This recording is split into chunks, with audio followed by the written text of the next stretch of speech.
चार विष्णु को श्री श्रुति कथा मृतपात करा रहे हैं।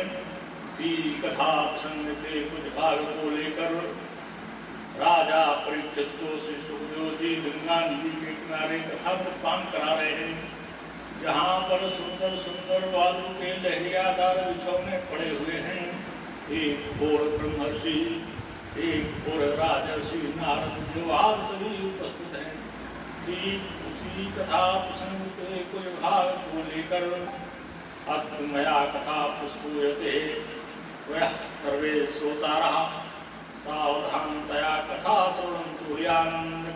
भगवान की जय। बोलो श्री कृष्ण भगवान की जय।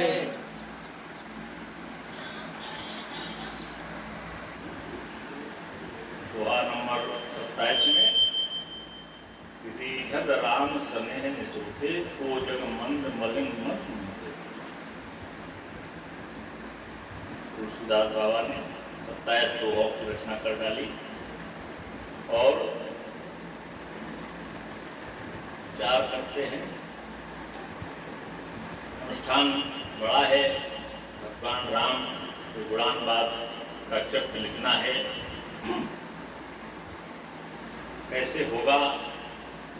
विचार आता है कि भगवान जिस पर दया कर देते हैं, भगवान जिस पर रीझ जाते हैं, प्रसन्न हो जाते हैं, वो कितना भी कोई मूर्ख क्यों न हो, वो विद्वान हो जाता है और उसके द्वारा किए गए सारे कार्य हो जाते हैं। ऐसा विश्वास है, हमारे विश्वास किया हमारे बाबा तुलसीदास जी ने और उसी विश्वास के साथ आज भगवान से प्रार्थना करते हैं और अपने को बड़ा ही मेरी अल्पक अबोध और असहा मानते हैं। प्रभु की कृपा से ही सब कुछ करना मानते हैं। यही तो मानता है संत की। ये हमारे बाबा तुलसीदास जी पत्नी के प्रेम में इतने आसक्त थे, जिसमें पत्नी ने कहा कि इतना प्रेम अगर भगवान से तुम्हारा हो जाए, तुम्हारा जीवन सफल हो जाएगा, तुम्हारे साथ हमारा जीवन सफल हो जाएगा, परिवार और सगे संबंधियों का जीवन सफल हो जाएगा। यही नहीं, जो तुम्हारे द्वारा भगवत भक्ति की जाएगी, उसको सुनने वाले का संसार में सबका जीवन सफल हो जाएगा। उस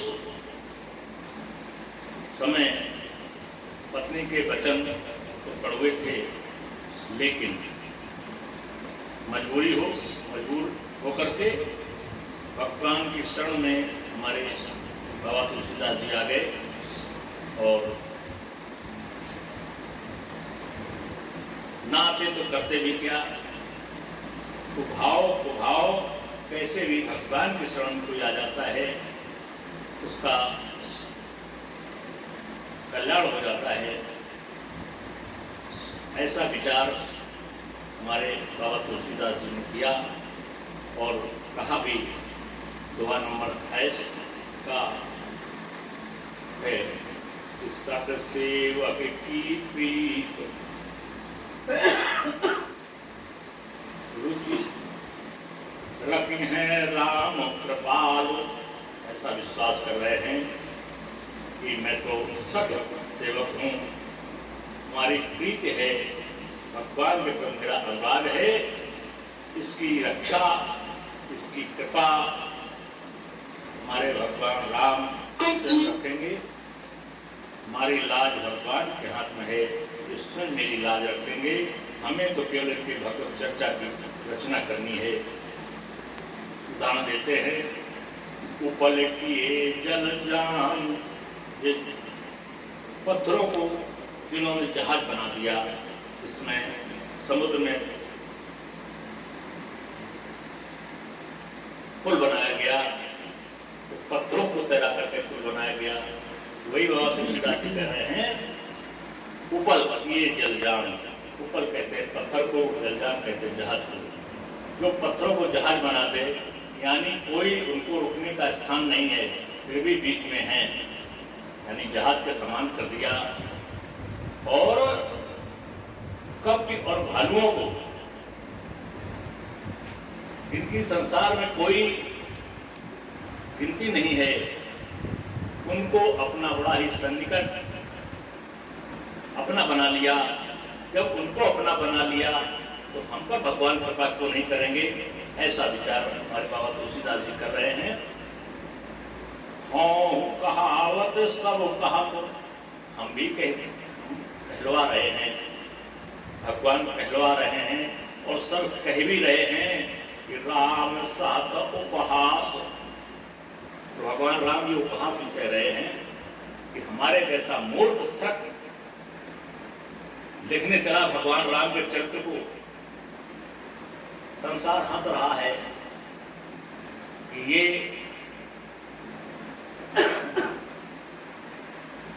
पत्नी से छिड़का हुआ प्रत्यक्ष ये भगवान राम की शरण में आ गया। यानी जैसे गांव के लोग कहावत कहते हैं, 100 चूहे खाए बिल्ली हद हो जाए। इस तरीके के उपवास करते हैं कि जो पत्नी में इतना आसक्त हो, इसको एक सेकंड भी छोड़ नहीं सकता हो।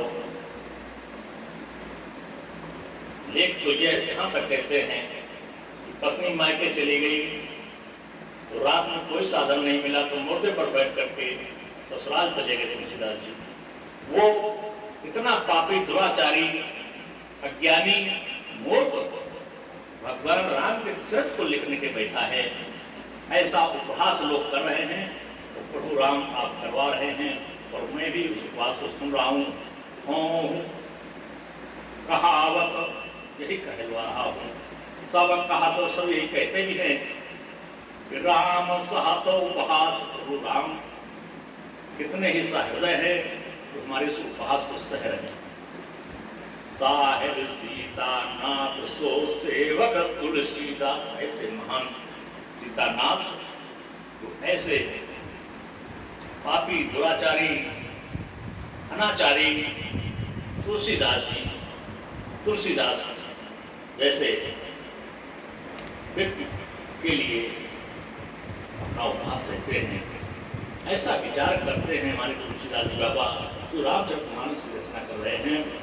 ये उन्होंने दोहा नंबर 28 में और दोहा नंबर 28 का अवस्था में लिखा, अपनी बात कह रहे हैं। बहुत ही सुंदर प्रसंग चल रहा है और ही सुंदर सुंदर प्रसंग आएंगे।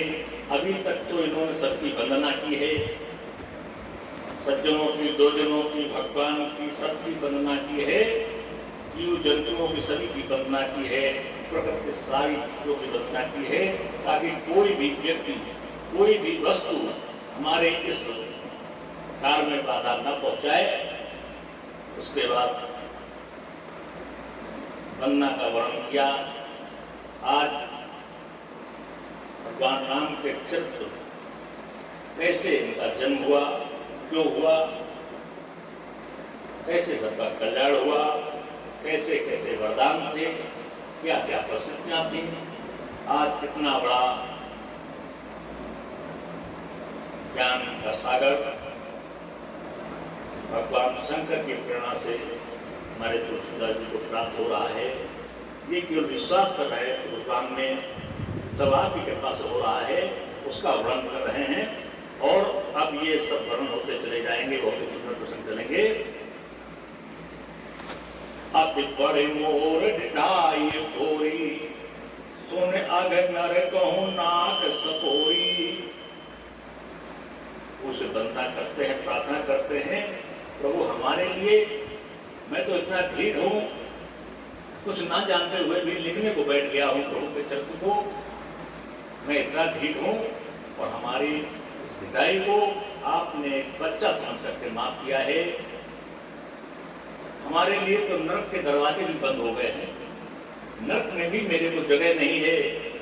नरकाधीश्वर यमराज ने, धर्मराज ने कह दिया, तुलसीदास तुम तो बड़े पापी हो और तुम भगवान राम कैसे विमल चरित्र लिखने को बैठे हो, तुमको नरक में भी जगह नहीं मिला। तुम नरक में आओगे, वहां भी मैं दरवाजे बंद कर लूंगा।